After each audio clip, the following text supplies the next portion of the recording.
Olá, tudo bem? Seja bem-vindo ao canal Meu Momento com Deus. Nessa ocasião nós teremos o nosso encerramento do estudo semanal. Conseguimos concluir a primeira semana do estudo desse trimestre. Veja que minha voz já está um pouco melhor, né? Eu agradeço pelas orações, né? Os conselhos que são apresentados aí nos comentários. Eu já estou seguindo alguns deles. Minha esposa fez aqui uma espécie de mel temperado, né? Lambedou, sei lá como é que se chama, mas tem dado resultado. E eu fico feliz por isso, porque para mim é uma alegria poder compartilhar a palavra de Deus junto com você. Para mim é um dos momentos melhores do meu dia. É quando eu estou aqui junto com vocês, estudando a palavra de Deus, extraindo as preciosas bênçãos que Papai do Céu deixou reservado para cada um de nós. Hoje nós teremos o nosso estudo adicional, que é o estudo complementar da semana. É o estudo que traz alguns detalhes, né? Aqui vamos dizer assim, a cereja do bolo, como diz a história, né? E a gente vai encerrar com chave de ouro. Lembrando que também é no dia de hoje que a gente faz um pequeno resumo de tudo aquilo que a gente estudou durante a semana. Se você perdeu, por exemplo, algum estudo da semana, se você quiser, tem um vídeo aí no canal, na íntegra. A playlist vai estar aparecendo aqui para você assistir na íntegra. Se não, acompanhe até o fim, que a gente vai ter sim um pequeno resumo, uma pequena apresentação do que foi visto e apreciado no dia da semana, tá certo? Diante já, eu quero te convidar a se inscrever no canal, a deixar o seu gostei, tá certo? Então, quero te convidar a orar, para logo em seguida a gente recapitular a lição. Vamos orar então? Senhor Deus, estás nos céus, obrigado, Pai, por mais uma oportunidade de poder meditar na Tua palavra. Nessa ocasião, nós possamos mais uma vez ser impressionados pela Tua palavra, pelo Teu Santo Espírito. Fala aos nossos corações, Senhor. Perdoa os nossos pecados, fica conosco, em nome de Jesus Cristo. Amém. Dia de sábado é o dia que inicia-se o estudo. O tema da semana é sinais que apontam o caminho. Durante esse trimestre, a gente vai estar se detendo no estudo do Evangelho de João, onde a gente vai ver alguns temas que estão presentes nesse Evangelho. E o primeiro tema apresentado para nós é os sinais que apontam o caminho. O verso para memorizar está no Evangelho de João, capítulo 20, verso 30 e 31, que diz: Jesus fez diante dos seus discípulos muitos outros sinais que não estão escritos neste livro. Estes, porém, foram registrados para que vocês creiam que Jesus é o Cristo, o Filho de Deus, e para que, crendo, tenham vida em seu nome. Interessante, né? A gente, quando para refletir na vida de Jesus, com certeza, ele era uma pessoa que fazia muita coisa, muito ocupado. Por que eu digo isso? Porque os evangelhos dão margem para isso. A ponto de, em alguns momentos, ele está completamente exausto. Talvez procurando locais para se isolar, para restabelecer as forças, né, para poder ter condição de continuar o trabalho. A gente percebe que mesmo, às vezes, ele tentando buscar momentos ali para descansar, mesmo assim, ele ainda encontrava as pessoas e se compadecia delas e continuava trabalhando.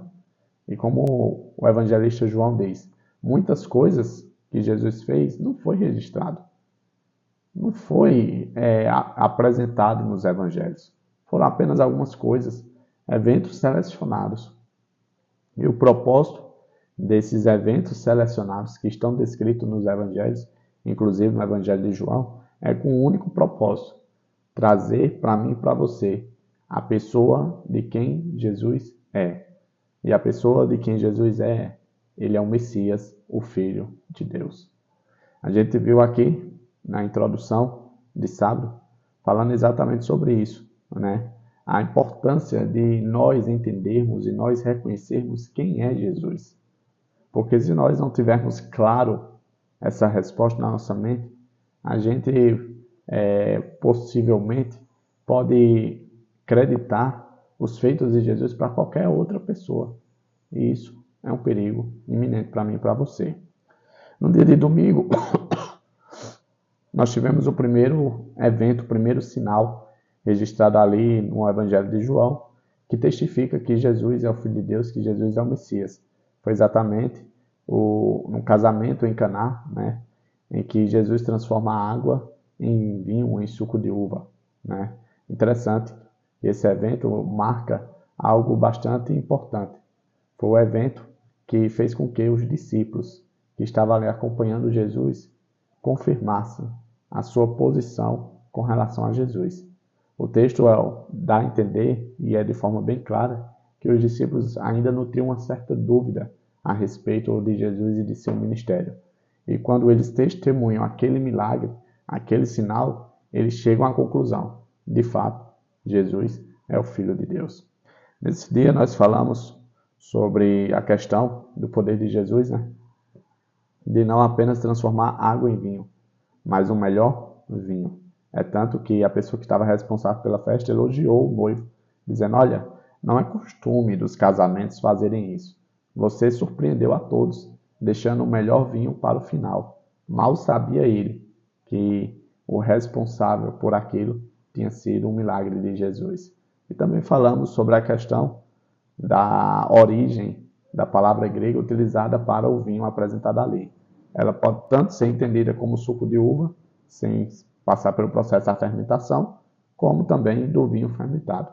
Eu, particularmente, fico com a primeira opção, que Jesus fez o suco de uva sem ter passado pelo processo de fermentação.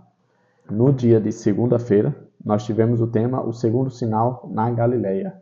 Aqui foi apresentado um contexto de um oficial que se dirigiu a Jesus e pediu que curasse o seu filho, que fosse com ele para curar o seu filho. Jesus percebeu que aquele homem, ele não estava pedindo algo com base na fé que ele tinha, porque bem na verdade ele desconfiava que Jesus tinha poder para curar o seu filho. O que dá a entender é que aquele homem se aproveitou ali daquela situação, se apoiou em Jesus talvez como uma última opção para remediar o problema que ele estava vivendo. E Jesus dá uma resposta que o coração dele falava acerca de algo que ninguém sabia. Jesus diz: olha, somente com o sinal, ou seja, somente quando você vê o milagre, você vai crer em mim. Pode ir para casa, o seu filho já está curado. A Bíblia conta que aquele oficial ele não voltou para casa de imediato.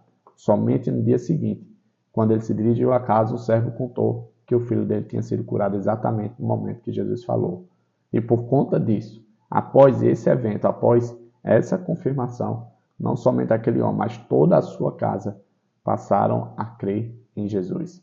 E esse foi o segundo sinal que confirmado no Evangelho de João, onde foi utilizado como um meio para que as pessoas acreditassem em Jesus.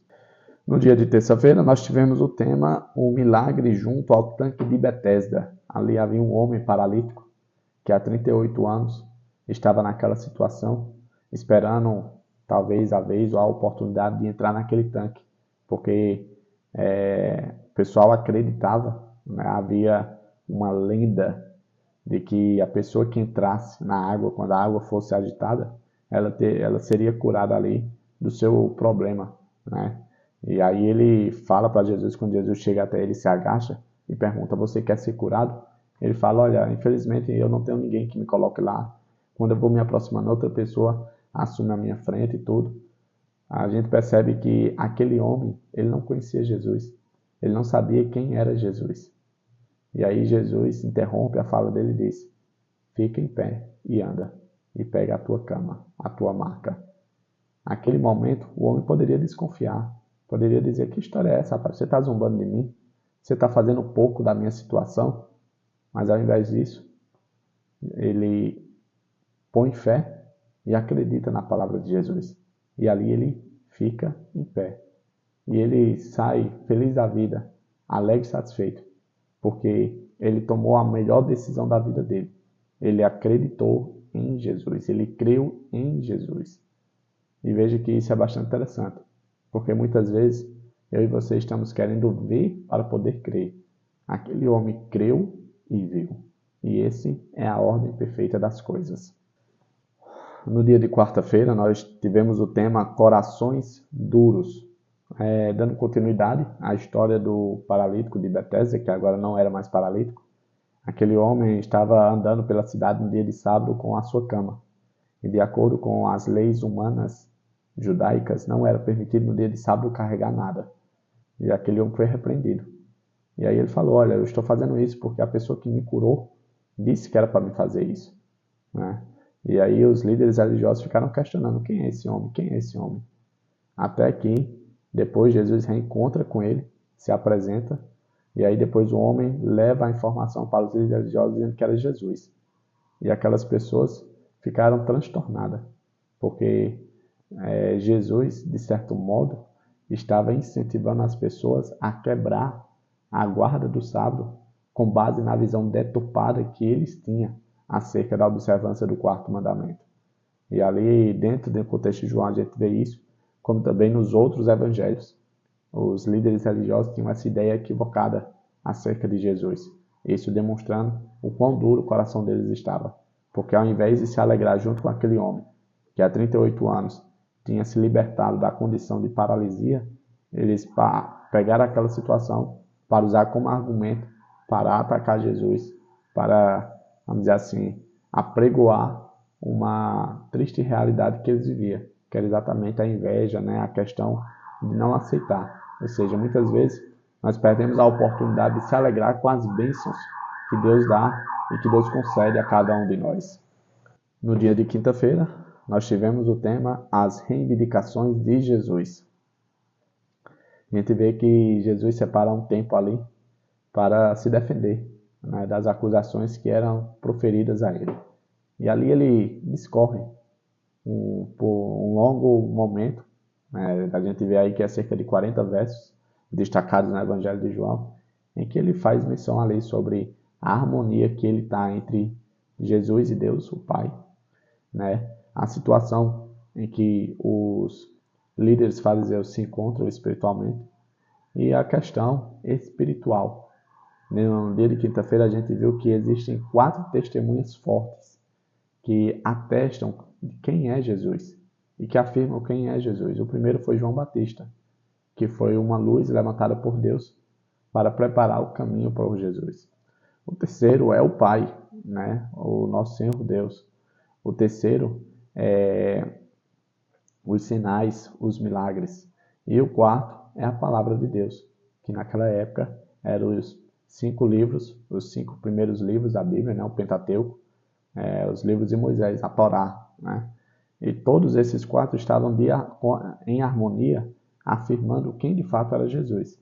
Aqueles líderes que aparentavam ser tão conhecedores da palavra de Deus, mal sabiam que, bem na verdade, Moisés, o grande líder deles e referencial para eles, acusava a situação deles, né? A condição deles, vamos dizer assim, a condição deturpada que eles viviam.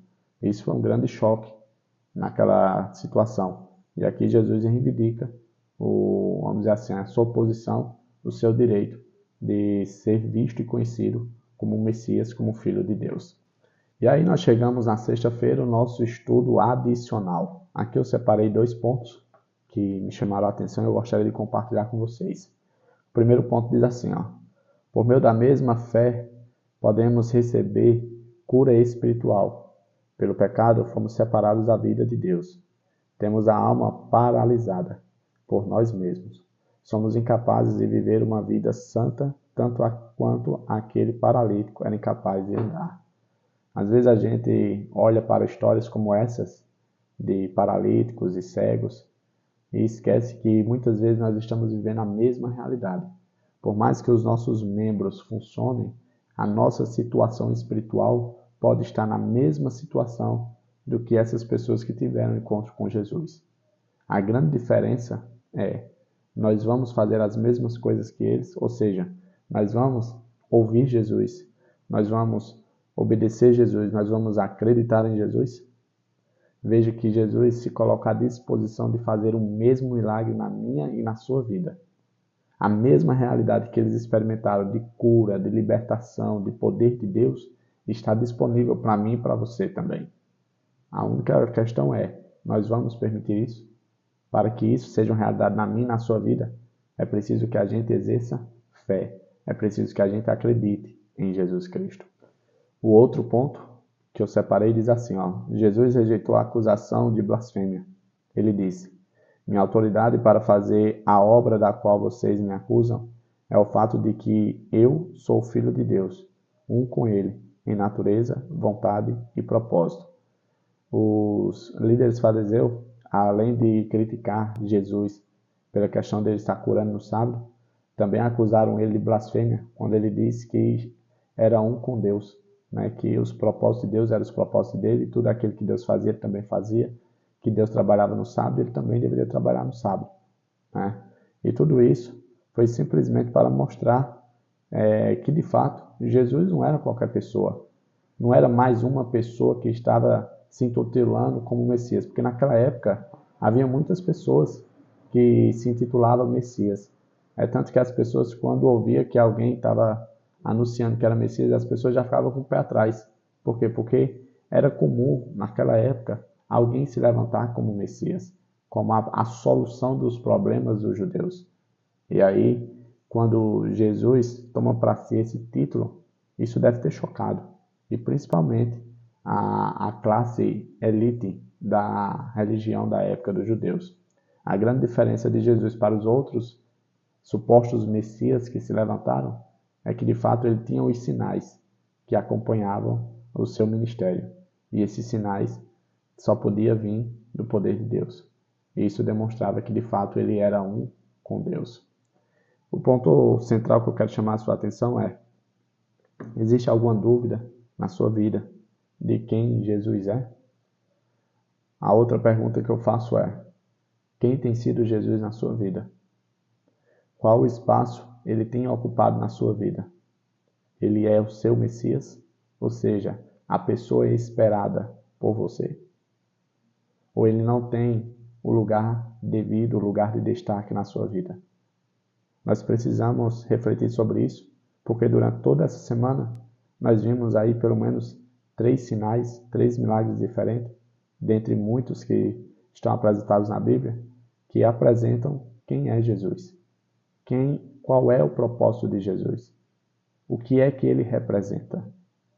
E se você ainda tem dúvida, eu vou te dizer agora no final: Jesus é o Messias, Jesus é o Filho de Deus, e ele representa a solução dos nossos problemas. Ele é a nossa salvação. Somente Jesus pode resolver o grande problema a qual eu e você estamos inseridos, o problema do pecado. Somente ele pode nos redimir, pode nos tornar limpos e puros e santos diante de Deus. Chegamos ao fim, encerramos mais uma semana. Papai do céu continue nos abençoando, continue nos conduzindo para esse estudo, e que amanhã a gente possa retornar para um novo estudo, um novo tema, a segunda semana. Tá certo? É isso. Até a próxima e tchau, tchau.